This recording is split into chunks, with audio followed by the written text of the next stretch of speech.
Resonancias nodales, diseñando sentido en un mundo desconectado. Hoy, Neutopías, nuevas utopías y diseño de futuros de Óscar Guayabero.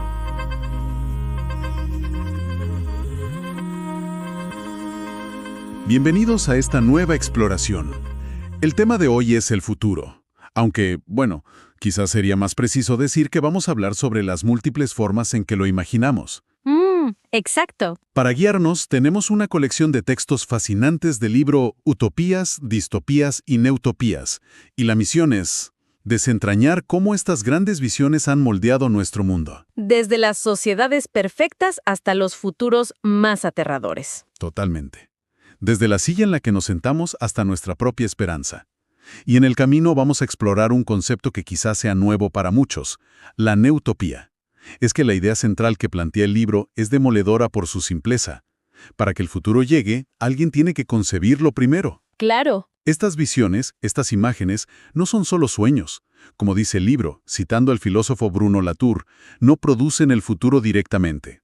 Entonces, ¿cómo funcionan? Contribuyen a su cogeneración. Son, digamos, artefactos que movilizan a la gente, que alinean recursos y que, al final, hacen que ocurran cosas. Son el guión antes de la película. Contribuyen a su cogeneración. Me encanta esa idea. No es un plano, es más como una semilla. Empecemos entonces por la semilla original de todo esto, la utopía. El primer gran diseño de un sistema perfecto, creo que todos coincidimos, es la República de Platón. Una sociedad muy estratificada, gobernantes sabios, guardianes valientes y productores abnegados. Y es justo en esa última palabra, abnegados, donde ya se esconde la trampa. Pero el término como tal lo acuña Tomás Moro en el siglo XVI. Ajá. Y aquí es donde se pone realmente interesante, porque el nombre ya es un juego de palabras. Moro juega con el griego. Utopía viene de eutopía, que significa buen lugar. Utopía, o de autopía, que significa no lugar. Es las dos cosas a la vez. Un ideal que es, por definición, inalcanzable.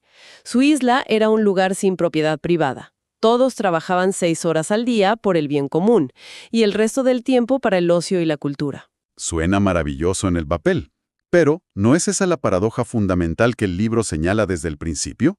Totalmente. La utopía de una persona es, casi siempre, la distopía de otra. Ya lo mencionabas con Platón. Esos productores abnegados eran en esencia la clase trabajadora sin voz ni voto. Exacto. Eran la base que sostenía el paraíso de los filósofos. Una utopía nunca es universalmente perfecta. Siempre hay un costo y alguien tiene que pagarlo. Y este doble filo, esta sombra, nos lleva a uno de los ejemplos más escalofriantes que presenta el libro. Sí. Una conexión que une uno de los movimientos de diseño más idealistas del siglo XX con el horror absoluto. Te refieres a la Bauhaus y su relación con el nacionalsocialismo. Es un tema del que se habla muy poco, ¿no? Choca con la imagen que tenemos de la escuela. Choca porque la realidad es mucho más incómoda. El texto expone algo que contradice la creencia popular. Muy pocos estudiantes de la Bauhaus fueron realmente perseguidos por el régimen. ¿En serio? De hecho, varios colaboraron activamente. Y el libro se centra en el caso de Fritz Ertl, un estudiante de la Bauhaus que, después de graduarse, ascendió en las SS hasta convertirse en arquitecto clave en el diseño de Auschwitz. Espera un momento, porque esto hay que digerirlo. Un arquitecto formado en los ideales de funcionalidad, luz y modernidad de la Bauhaus, diseñando Auschwitz. Sí. ¿Cómo es posible esa perversión de los principios? Ahí está la clave. El libro argumenta que no fue una perversión, sino una aplicación monstruosa de los mismos principios. ¿Cómo? Los ideales de estandarización, de eficiencia, de racionalización, que en la Bauhaus se usaban para diseñar una silla, Ertl los aplicó para diseñar la arquitectura profundamente inhumana del campo de exterminio. O sea que, ¿se trataba de optimizar el horror? Se trataba de optimizar procesos, de gestionar flujos de personas como si fueran unidades en una cadena de montaje. Y aunque fue absuelto por falta de pruebas directas sobre el diseño de las cámaras de gas, su implicación en la estructura es innegable. Es la demostración más brutal. Visión utópica, en este caso la de una raza aria perfecta, se convierte en la distopía genocida. Es increíble cómo una idea de perfección puede corromperse así. Después de un trauma global como esa guerra, uno se pregunta, ¿hubo un intento de recuperar el optimismo? ¿De volver a soñar, pero de otra manera? Totalmente. El péndulo osciló con una fuerza tremenda hacia un tecnooptimismo casi limitado. Después de la oscuridad, el futuro volvió a parecer brillante, limpio y, muy a menudo, estaba hecho de plástico. Ahí nacen las Case Study Houses en Estados Unidos. Exacto, con sus planos abiertos y marcos de acero pensadas para la nueva vida suburbana. Y el ejemplo más icónico de esa fe ciega en la tecnología fue la Casa del Futuro de Monsanto en Disneyland. Una casa de plástico en el lugar más feliz de la Tierra. Masiva. Estuvo abierta del 57 al 67 y su único propósito era vender la idea de que todo era mejor si era de plástico. Estimular el deseo por una vida moderna, ¿no? Justo. Pero lo fascinante que señala el libro es el contraste con lo que pasaba en Europa al mismo tiempo. En 1956, los arquitectos Allison y Peter Smithson diseñaron su Future House en Inglaterra. ¿Y cómo era? Parecida a la de Monsanto. Todo lo contrario. La casa americana era transparente, optimista, abierta al jardín. La británica era un espejismo para una Inglaterra todavía gris por la posguerra. Era una casa cerrada sobre sí misma, como una cueva protectora. Ah, mira. Mezclaba productos que ya existían con dispositivos totalmente imaginados, como duchas de aire caliente para secarse. Era una visión más íntima, casi una fantasía frente a un exterior hostil. Y en esa línea de hacer el futuro seductor, el libro nos lleva a Italia, con Joe Colombo y su concept house Visión A1, del 69. Eso ya era otro nivel de fantasía. Totalmente. Sonaba a la escenografía de una película de James Bond de la época. Me lo imagino. Tenía una estética casi de club nocturno, con desniveles, moquetas, camas redondas que se convirtieran en sofás con capotas eléctricas. El objetivo de Colombo era explícito: hacer el futuro deseable, hacerlo sexy, el futuro como objeto de deseo. Un lugar donde querías estar. Un sentimiento que, lamentablemente, no iba a durar mucho. Claro, porque inevitablemente ese optimismo se desvaneció. El libro argumenta que con la posmodernidad, la crisis del petróleo, el neoliberalismo, la idea de utopía ya no encaja bien. Exacto.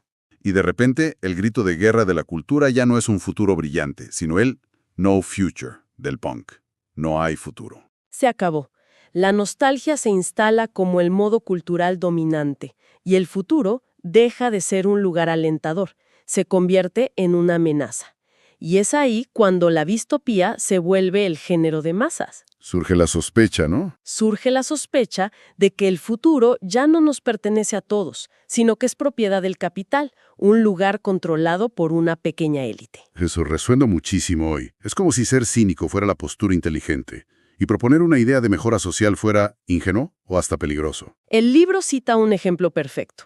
El diseñador Bruce Mau, conocido por su optimismo, está en un documental y el entrevistador lo acusa, con desdén, de ser utópico. ¿Y cómo reacciona? La reacción de Mau es de vergüenza. Se siente incómodo, como si lo hubieran pillado en algo malo. La utopía se ha convertido en algo de lo que avergonzarse. Y el libro argumenta que esta cancelación del futuro es profundamente peligrosa. ¿Peligrosa en qué sentido? En que si renunciamos a la capacidad de imaginar futuros mejores, nos volvemos increíblemente vulnerables a que nos vendan pasados idealizados que nunca existieron. Claro, nos expone opciones reaccionarias, antidemocráticas. Exacto. Opciones que se alimentan de la nostalgia por una edad de oro ficticia. Si no hay un proyecto de futuro, cualquier tiempo pasado parece mejor. Frente a esa parálisis, a esa cancelación, el libro afortunadamente no se queda ahí. Presenta las ideas de varios colectivos y autores que proponen alternativas. Sí, pero ya no hablan de esas grandes utopías totalizadoras. El enfoque es otro. Radicalmente distinto. Por ejemplo, el colectivo español Make a tu Vida habla de microutopías. Son cambios a escala de barrio a kilómetro cero. Pequeñas acciones. Pero en lugar de un gran plan maestro, proponen tejer redes, reparar objetos en comunidad, crear huertos urbanos, acciones que hacen tangibles conceptos como la sostenibilidad. Pero, Y aquí hago de abogado del diablo. Estas microutopías no corren el riesgo de ser, bueno, demasiado micro. ¿Pueden realmente cambiar un sistema? Es la pregunta del millón. Y el libro no la ignora. La apuesta es que el cambio sistémico no vendrá de arriba a abajo, sino de la suma y la interconexión de estas pequeñas acciones. Como prototipos. Son prototipos de otras formas de vida. En una línea similar, el estudio Olon propone formalizar la utopía no desde el maximalismo del render, de esa imagen digital perfecta, sino desde una realidad doméstica, imperfecta. Y luego están las propuestas que van un paso más allá, como la del Institute for Post-Natural Studies, que directamente nos invitan a abandonar las utopías clásicas. Sí, por considerarlas coloniales. Coloniales. Argumentan que la mayoría de utopías occidentales se basan en la dominación de la naturaleza, en ponerla al servicio del ser humano. Ellos proponen narrativas postnaturales. ¿Qué significa eso? Borrar las fronteras entre lo humano, lo animal, lo vegetal y lo artificial. Recuperan el concepto de cyborg de Donna Haraway no como un robot, sino como un ser híbrido que reconoce su interdependencia con todo lo demás. Lo que parece conectar todas estas propuestas es que se alejan del gran plan maestro y se centran en las grietas, en las posibilidades que existen aquí y ahora. Exactamente. Como menciona Paloma G. Díaz, otra de las autoras, que explora cómo la misma tecnología que sirve para el control también puede ser usada por hackers y artistas para crear espacios de libertad. Y aquí es donde el libro introduce su concepto más potente, el que da título a esta nueva forma de pensar, las neutopías. Bien, esta idea necesita que la exploremos a fondo. Si una utopía es un buen lugar y una distopía es un mal lugar, ¿qué es exactamente una neutopía?